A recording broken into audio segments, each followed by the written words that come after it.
Салем баршаңызға оқырмандарым. Бүгінгі әңгіме жындардың тойында ән салған қыз жайлы болмақ. Каналға тіркеліп лайк басып кетіңіздер. Жастайымнан әнге құмар болдым. Кез келген ән қосылса болды, ыңылдап сол әнге қосылып айтып ырғағына ілесе билей жөнелетімін. Бәлкім ағамның ортасында өскендіктен болар иер мінезді, қайтпас, қайсар, батыл болып өскенім. Бойымда қызға тән қылық жоқ. Тұла бойым тұнып тұрған энергия. Билегенде жан тәніммен беріле билеймін. Жүрген ортамды үнемі күлкіге қарық етіп жүремін. Менің биімді көрген адамның делебесі қозып менімен бірге билей жөнелетін. Өнер ордасына оқуға түсіп атақты әнші болуды қаладым. Алайда әке-шешем, сен қыз баласың. Әнші болып іссапармен әр жерде бір жүріп, өміріңнің жартысын жолда өткізгеніңді қаламаймыз. Әйел болып ардақты жар, аяулы ана болып отбасы ошаққасында отырғаныңда қалаймыз деп мені мұғалімдікке оқуға түсірді. Өзге қалаға оқуға кеттім. Әкем мен анамның қалауына қарсы келгім келмей өзім қаламасам да мұғалімдікке оқып жүрдім. Бірақ адам баласы жаны сүйіп қалаған іспен айналыспаса болмайды екен. Ән айтпаса тұншыға бастаймын.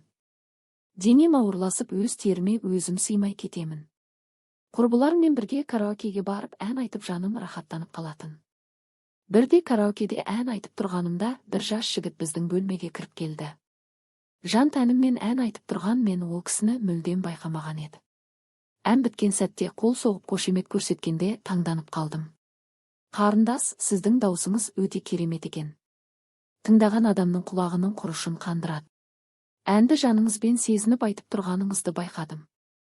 Кәсіби әншілерден еш кем емес. Көп рахмет. Бірақ сізді танымадым. Сіз кімсіз? Мен продюсермін. Сіздерге қарасам студенттерге ұқсайсыздар. Иә, студентпіз. Менің сіздерге ұсынысым бар. Егер қарсы болмасаңыз, бізбен бірге ән жазып, той-тоялақта ән шырқап біраз ақша таба аласыз. Жоқ, қажет емес. Дарыныңызды неге ішке тұншықтырасыз? Сіздің даусыңыз құлаққа майдай жағады. Тартымды дауыс. Қажет емес. Мынау менің визиткам. Егер ойланып бір шешімге келсеңіз, маған кез келген уақытта хабарласыңыз. Құрбыларыммен пәтер жалдап тұрушы едік. Караокеден шығып пәтерімізге келдік. Әлгі кісінің айтқан ұсынысы миымнан шығар емес. Бір жағы ақша тауып өз қажетіме жаратсам жақсы емес пе деп ойлап қоямын. Бірақ әке-шешеме берген уәдем бар. Тойда ән салсам қазіргі заманда ақпарат желден жылдам тарайды ғой. Бұл жайлы әкем естісе, үйге қайтарса не болады? Сол түні ұйқым қашып, ойым әбден шатасты. Ойлана келе оқуымды оқып тыныш жүруге бел будым. Күндер өте берді. Шығыным шаш-етектен. Пәтер ақысы, жеп ішер тамақ, киім-кешек, ары-бері қыдыру бәріне ақша жетер емес.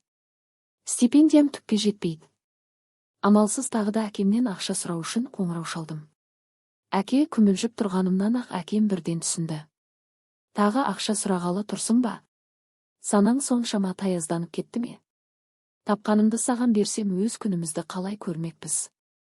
Бір апта бұрын ғана ақша салған жоқпын ба? Өзіңнен кейінгі бауырларың барын ұмыттың ба? Кешіріңіз әке. Стипендияңды жеткіз өзіңе. Жарайды әке. Сол мезетте ашудан жарылардай болдым. Сол сәтте әлі-ақ көресіңдер деп өзіме өзім ант бердім.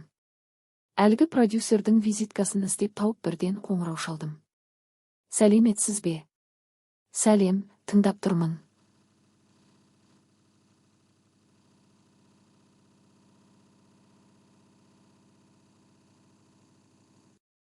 Өткен жолы караокеде кездесіп едік. Ән жазғызайық деп едіңіз. Иә, есіме түстің. Ойлап бір шешімге келдің бе? Сол үшін хабарласып тұрғанымды біліп тұрсыз ғой. Тамаша, ендеше саған мекен-жайды жіберем. Сол жерге келсең бірге ән жазамыз. Айтылған мекен-жайға барып продюсермен бірге той әндерін таңдап бірге ән жаздық. Көңіл күйім керемет. Өз әндеріме өзім билеп мәз болып жүрдім. Тойға шақырту түссе өзім хабарласамын деген продюсерден қоңырау күтіп телефонымды жанымнан бір елі тастамай жүрдім. 3 күннен соң продюсердің хабарласып жатқанын көріп жүрегім атқылап аузымнан шығып кете жаздады. Сәлем, қуана берсек болады. Алғашқы тапсырыс түсті. Түстен кейін студияға кел. Сол жерден тойға бірге барамыз. Жарайды, сізге көп рахмет. Боянып, әрленіп студияға бардым. Маған әдемі көйлек берді. Сәнденіп алып тойға кеттік. Алдын ала жазылған ән қосылып тұрғаны маған онша ұнай қоймады. Өтірік ауыз шыбырлатып тұрғаннан әнді жүрекпен сезініп бар ынтамен айтып, би-билеп терлеп тепшіп тұрған 1000 есе артығырақ екен. Көпшіліктің алдында қобалжып сөзін ұмытып қалуың, шаршап ентігім қаласың деп жанды дауыста ән айтуға продюсер рұқсат бермеді. Бірте-бірте етім үйренді. Солай табыс тауып жүрдім. Продюсер биші қыздар қоссақ керемет боларын айтты. Солай жанымдағы құрбыларым мен 4 қыздан тұратын би тобын құрдық. Бәріміз мәзбіз. Өз ақшамыз қалтамызда. Сөздің шығы керек, кейде биші қыздарымыз тым ерсі ашық, шашық киім киетіні рас.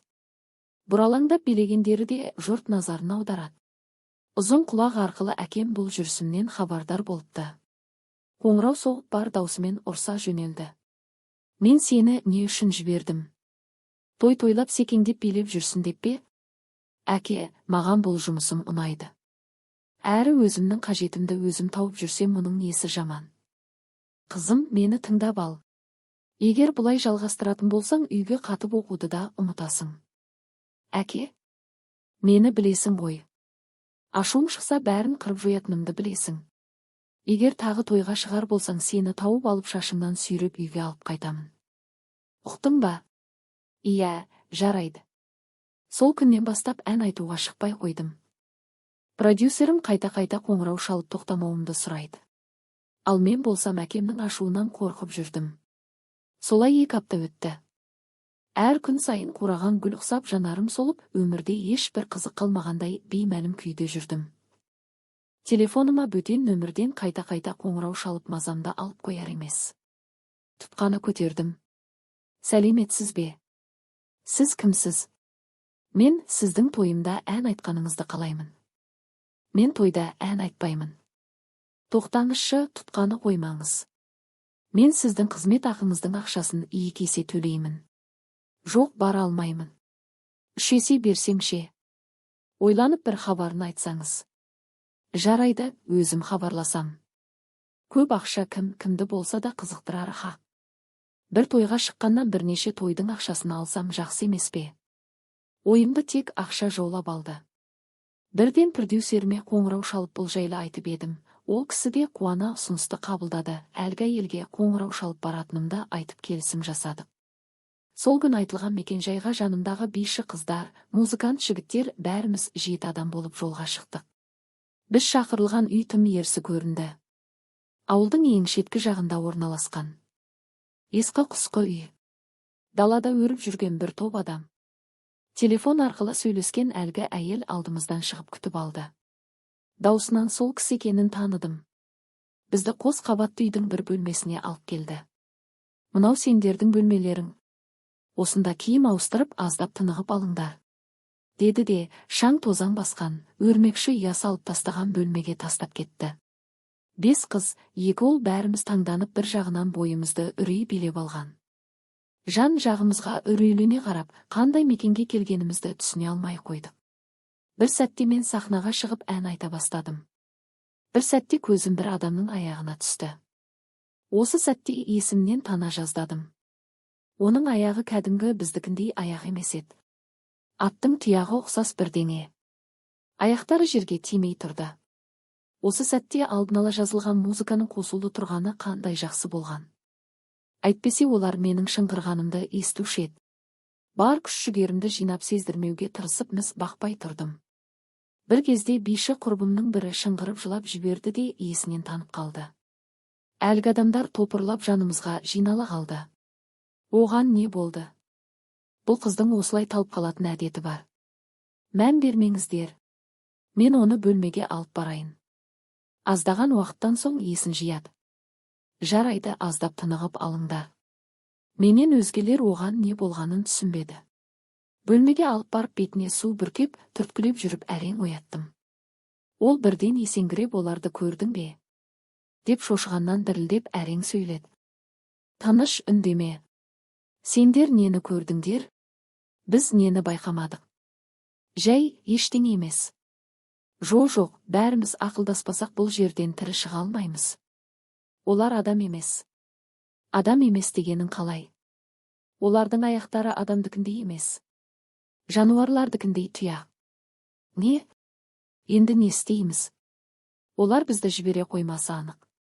Демек олар жындар болғаны ғой. Жын дейсің бе? Біз жаңа жолда мешіт көрдік, иә. Иә, мешіттің жанынан өттік. Олай болса тура 2 сағаттан соң азан шақырады. Егер арасында да олар жын болса, азан шақырған сәтте олар жер бетін тәрк етеді. Міне сол сәтте біз қашаламыз. Оған дейін ешбірің үндемей, сездірмей әрқайсың өз жұмысыңды орындаңдар. Продюсер айтқандай мен ән айтып қыздар биін, жігіттер музыкасын тоқтатпады. Неше ән айтқаным есімде жоқ. Бір сәтте биші құрбымның бірі шыдай алмай шыңғырып жіберді. Олар топ-топ болып бізге қарай келе жатты. Біткен жеріміз сол болар деп едік. Бір сәтте ең жағымда әуен, азан айтыла бастады. Міне сол сәтте әлгілер қи шулап бірден жоқ болып кетті. Сол сәтте көзімізге ештеңе көрінбей тек аман қалуды ойлап бәріміз көлікке мініп қаша жөнелдік. Біраз жер жүрген соң алдымыздан бір қарт кісі шықты. Қолым бұлған көлікті тоқтатты. Әй шырақтарым, сонша жүйткіп қайдан келесіңдер? Бұл жақта не істеп жүрсіңдер? Бізді тойға ән айтуға шақырып еді. Кімнің үйінен қайттыңдар? Ешкім той істегенін естімеген едім. Осы көшенің ең соңындағы үйден келеміз. Қой балам, қателесіп тұрған жоқсың ба? Жоқ, сол үйден келеміз. Солай ма?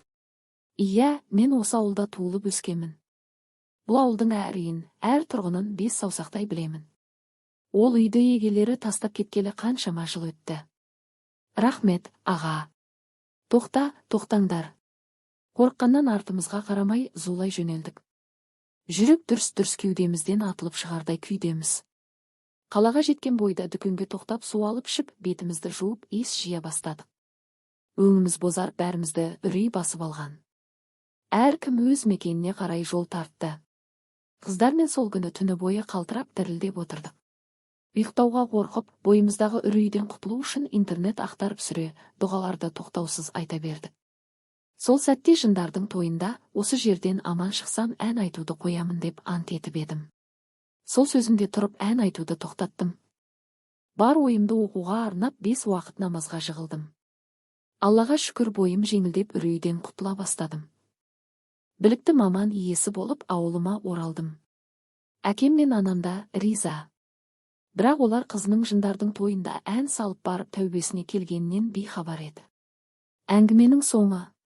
Каналға тіркеліп лайк басып кетіңіздер.